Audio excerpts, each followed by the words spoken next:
Hello दोस्तों, good morning. मैं कमलेश कुमार शुक्ला आप सबके सामने बीएड थर्ड सेमेस्टर के हिंदी पेडोलॉजी का एक महत्वपूर्ण क्वेश्चन लेकर आया हूं, जो आने वाले एग्ज़ाम के लिए बहुत ही महत्वपूर्ण है। इसे हम ध्यानपूर्वक पढ़ेंगे।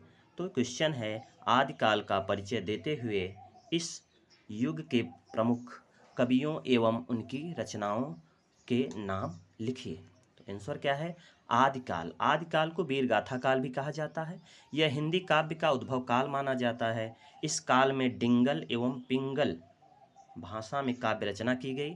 वीर रस से युक्त ग्रंथों की प्रधानता के कारण इसे वीर गाथा काल भी कहा जाता है। तो ये देखते हैं दोस्तों, डिंगल और पिंगल का मतलब क्या होता है। ये जो डिंगल और पिंगल है, ये राजस्थान की साहित्यिक भाषा है। ये राजस्थान की साहित्यिक भाषा है। तो जो डिंगल है ये पूर्व पश्चिमी राजस्थान की भाषा है, और जो ये पिंगल है ये पूर्वी राजस्थान की भाषा है। तो हम इसे याद कर सकते हैं, प से पिंगल, प से पिंगल अर्थात प से पूर्वी राजस्थान की भाषा, और ड से डिंगल, डिंगल अर्थात पश्चिमी राजस्थान की भाषा। तो इसे याद कर सकते हैं, पूर्वी राजस्थान की भाषा पिंगल और डिंगल पश्चिमी राजस्थान की भाषा। आइए नीचे देखते हैं, आदिकाल वीर गाथा काल के प्रमुख कवि एवं उनकी रचनाएं। अब हम उनके प्रमुख कवि और रचनाएं देखेंगे। आदिकाल के मुख्य कवि और उनकी रचनाओं के नाम इस प्रकार हैं। नीचे देखते हैं, चंदर बरदाई। चंदर बरदाई ने पृथ्वीराज रासो की रचना की। दलपत विजय, दलपत विजय ने खुमान रासो की रचना की। नरपत नाल, नरपत नाल ने बीसल देव की रचना की, बीसल देव रासो की रचना की। जगनिक, जगनिक ने आल्हा खंड की रचना की, जगनिक ने आल्हा खंड की रचना की। नल सिंह, नल सिंह ने विजयपाल रासो की रचना की। विद्यापति, विद्यापति ने पदावली तथा कीर्तलता की रचना की। स्वयंभू, स्वयंभू ने पौमचेरी की रचना की। अब्दुल रहमान, अब्दुल रहमान ने संदेश रासक की रचना की। धनपाल, धनपाल ने भविष्यत्तकहा की रचना की। जो इंदु, जो इंदु ने परमात्म प्रकाश की रचना की। पुष्प इंद, पुष्पदंत, पुष्पदंत ने उत्तर पुराण की रचना की तथा अमीर खुसरो द्वारा रचित उनकी फुटकर रचनाएं, अर्थात अमीर खुसरो भी वीर गाथा काल के कवि हैं। इसको याद करने के लिए, इसको समझने के लिए थोड़ा सा मैंने एक आसानी से विश्लेषण किया है, तो हम इसे देखेंगे कैसे याद कर सकेंगे कि ये रचना किसकी है।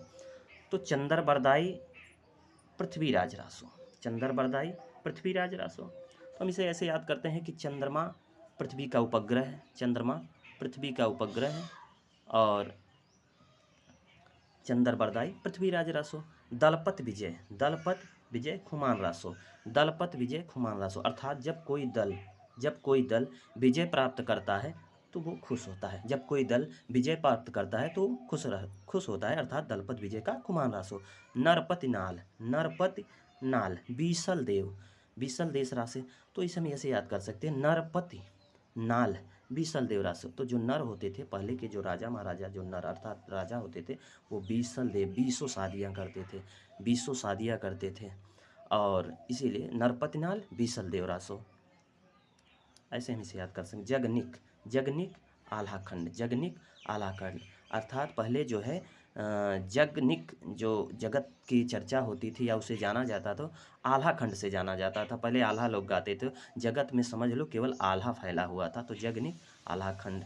और नल सिंह, नल सिंह विजयपाल रासो, नल सिंह विजयपाल रासो अर्थात जब नल सिंह अर्थात नील, जब अपने आप को नील मान लेते हैं, जब अपना प्राण न्यौछावर करने को तैयार हो जाते हैं, तो विजय प्राप्त होना तय हो जाता है। जब स्वयं को नल मान लेते हैं कि अब हम नहीं रहेंगे, या तो रहेंगे जीत कर या तो मर जाएंगे, तो विजय प्राप्त होना। वैसे तो नल सिंह ने विजयपाल रासो की रचना की। विद्यापति, विद्यापति तो विद्यापति पदावली, जब विद्या, आपको विद्या प्राप्त हो जाएगी, जब आपको ज्ञान प्राप्त हो जाएगा, तो आप हिंदी के पद भी पढ़ लेंगे और लिख लेंगे, उससे आपकी कीर्ति बढ़ेगी। जब आपको विद्या प्राप्त होगी तो पद भी लिख लेंगे और उससे आपकी कीर्ति बढ़ेगी। तो ऐसे याद कर सकते हैं कि विद्यापति ने पदावली और कीर्तिलता जो है रचित की। स्वयंभू, स्वयंभू पौमचरित, स्वयंभू पौमचरित, स्वयंभू ने पौमचरित की रचना, इसे ऐसे याद कर सकते हैं, स्वयंभू ने, स्वयं जब हम स्वयं पौम, पौ मतलब अपना पैर का, अभी यहाँ हम लोग अपनी भाषा में कहते हैं पौ,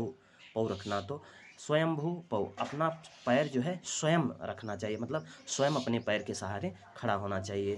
तो स्वयंभू ने पौमचर्यों की रचना की। अगला देखते हैं अब्दुल रहमान संदेश राशक। यहाँ देखो अब्दुल, अब्दुल रहमान संदेश राशक। अब्दुल क्या है? संदेश वाहक है, ये जो है संदेश लेकर जाता है कहीं पर। तो अब्दुल रहमान संदेश राशक, अब्दुल रहमान ने संदेश राशक की रचना की। धनपाल, धनपाल भविष्यत कहा। जब आपके पास धन होगा तो आपका भविष्य अच्छा होगा। धन ही भविष्य का निर्माण करता है, ऐसा समझ लो कि जब धन होगा तो भविष्य अच्छा होगा। तो धनपाल भविष्यत कहा। इसके बाद देखते हैं जो इंदु परमात्मा। इसे हम कैसे कहते हैं? जो होगा, जो इंदु, जो देख होगा वो कौन देगा? परमात्मा, परमात्मा करेगा। जो होगा वो परमात्मा देखेंगे, या जो होगा वो परमात्मा करेगा। तो हम परमात्मा के ऊपर छोड़ते हैं, जो होने वाला है वो परमात्मा देखेगा। तो जो इंदु परमात्मा प्रकाश। और पुष्पदंत, पुष्पदंत, जो पुष्पदंत है इसे हम ऐसे देख सकते हैं, पुष्प जो फूल है ये उत्तर अर्थात ऊपर, पुष्प जो है ऊपर खिलता है हमेशा। पुष्प कहाँ खिलता है? ऊपर खिलता है। तो इसे ऐसे याद कर सकेंगे, पुष्पदंत ने उत्तर पुराण की रचना की, अर्थात पुष्प ऊपर खिलता है, पुष्पदंत ऊपर, पुष्प ऊपर खिलता है, अर्थात पुष्पदंत ने उत्तर पुराण की रचना की। तो इस प्रकार हम इसे याद कर सकते हैं। चंद्रबरदाई ने पृथ्वीराज रासो लिखा, दलपत विजय ने खुमान रासो, नरपत लाल बीसल देव रासो, जगनिक ने